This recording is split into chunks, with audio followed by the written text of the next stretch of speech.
Yeah, well, a tsunami is formed by the seafloor moving vertically due to a large earthquake. You need a very energetic earthquake to really make a significant change in the sea level, and we've certainly seen that today with magnitude 8.8 is a very intense earthquake. And that has pushed the sea level up above the rupture in the sea floor, and that wave then propagates outward from that rupture across the ocean in all directions.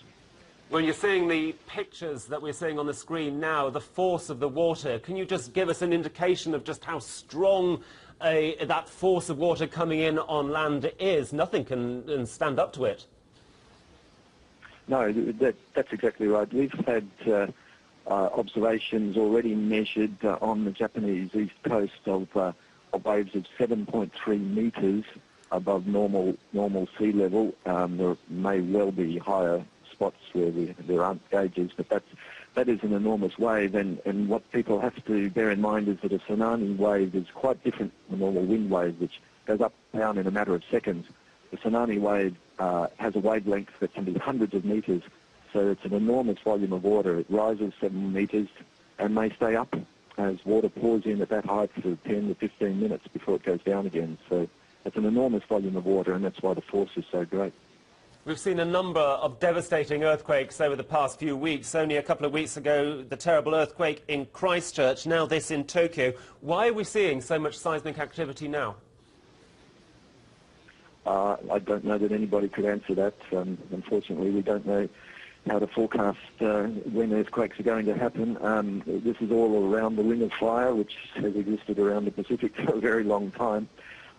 Its activity fluctuates with time. I'm not a seismologist, but I don't think anybody is really capable of predicting when these peaks in activity are going to happen. We just have to react as quickly as we can when it does happen.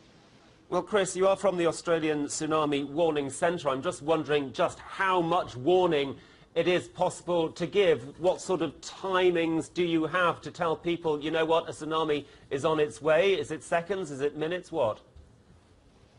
Yeah, no, it's certainly not seconds.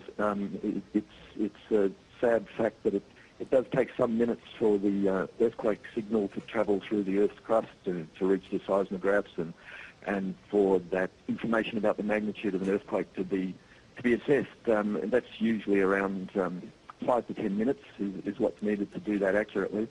Then, of course, warning has to be formulated and distributed. So it's very, very difficult to give useful warnings to anybody who's less than 30 minutes tsunami travel time away from the earthquake.